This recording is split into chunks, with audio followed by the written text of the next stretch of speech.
Di negeri para oligarki dan plutokrasi berkuasa seperti saat ini, di negeri Wakanda, ada yang paling parah, yaitu cara pejabatnya berkomunikasi penuh dengan pembungkusan fakta. Bukan kita katakan mereka bohong, namun menginformasikan ke publiknya adalah dari kacamata keuntungan buat mereka pejabatnya. Semua informasi itu dialterate atau direkayasa. Misalnya, kehadiran infrastruktur jalanan membuat kendaraan lebih cepat pindah dari satu tempat ke tempat yang lain, membuat usaha perdagangan jadi lebih cepat memindahkan barang niaganya, dan statistiknya lagi ada mengatakan bahwa dari Jogja misalnya ke Jakarta, biasanya 12 jam sekarang menjadi 7-8 jam. Benar data itu. Namun karena yang memakai lebih banyak kebutuhan konsumtif alias kebutuhan pribadi, maka naiknya kebutuhan bahan bakar impor yang membuat tekor keuangan negara tidak dipublikasi. Balik modalnya lama investasinya dan banyak merugikan para kontraktor juga tidak dipublikasi.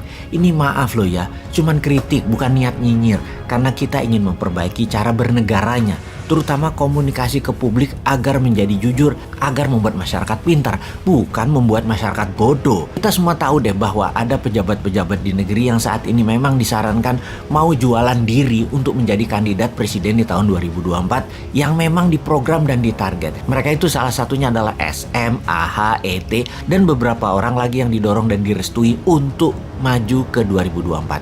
Karena itu mulailah siapapun, bukan para menteri incumbent tetapi para pejabat, mulailah menggunakan fasilitas jabatan untuk menjual diri kesuksesan, sampai award pun dibeli pakai anggaran Pemda dan anggaran departemen. Gak peduli mereka. Jadi apa yang mereka lakukan? Ya mengelola data ke publiknya demi kepentingan mereka, yaitu semua hal dibuat dramatis sampai lebay, bahkan over berlebih-lebihan sekalipun. Gak peduli mereka, toh rakyatnya bodoh. Misalnya kasus penerimaan pajak kali ini ya, bukan main, sangat dramatis. Kalah drama Korea, sangat bersejarah. Terlampir fakta, data, target pajak dan pencapaiannya di setiap tahunnya. Di 2016 targetnya 1,539 triliun, realisasinya 1,284 triliun. 2017 targetnya 1,45 triliun, realisasinya 1,339. Tahun 2018 targetnya 1,424 triliun, realisasinya 1,315. Tahun 2019 targetnya 1,577, realisasinya 1,332 triliun.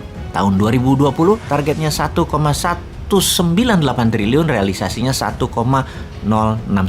Kemudian tahun 2021 targetnya 1,229 triliun, realisasinya 1,23 triliun, 100%. Tahun 2021 ini bersejarah. Untuk pertama kalinya setelah bertahun-tahun, realisasi penerimaan pajak 100% lebih.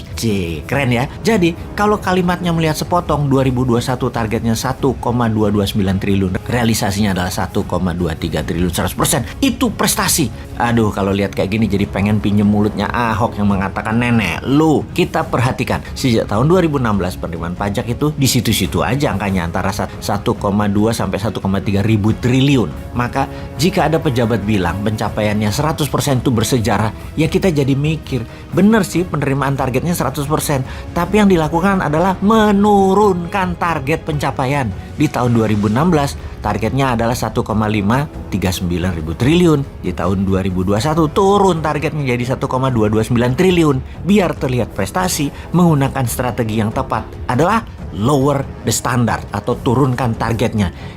Berhasil deh memenuhi target 100%.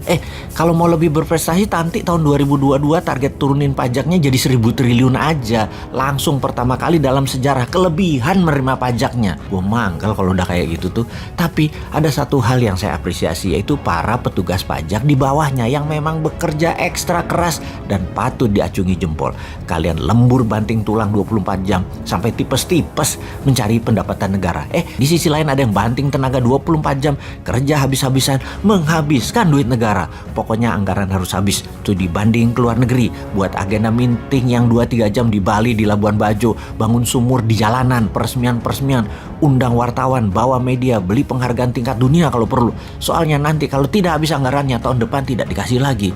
Sungguh, itulah sisi belanja yang tidak bisa ditekan, malah dihambur-hamburkan untuk hal yang tidak produktif. Belanja negara ternyata tidak bisa dikurangi, malah naik. Karena itu, kalau mau jujur harusnya memberitakannya bukan keberhasilan 100% pencapaian pajak, tetapi anggaran belanja yang terbesar sejarah. Gapnya harus diakui bahwa selisih tahun 2022 adalah hampir 900 triliun, adalah terburuk sepanjang sejarah, dan menutupinya pakai hutang. Tapi kan nggak mungkin, itu kan mencoreng gelar terbaiknya yang nggak bakal dilakukan lah. Nulis berita kok jujur, bodoh namanya. Punya jabatan, punya uang anggaran, dan punya dukungan mayoritas penduduk, ya harus dimanfaatkan toh. Demi populer, berita ya harus dikemas, dibalik-balik berdasar fakta, tapi dibuat dari sisi yang menguntungkan pejabatnya. Demi 2024, herannya masyarakat pendukungnya masih mayoritas. Kalau kita memberitahu kebenaran yang sebenarnya, dikatakan anti pemerintah. Cuk, ini nggak anti pemerintah, ini anti pembalikan fakta yang tidak mendidik utekmu.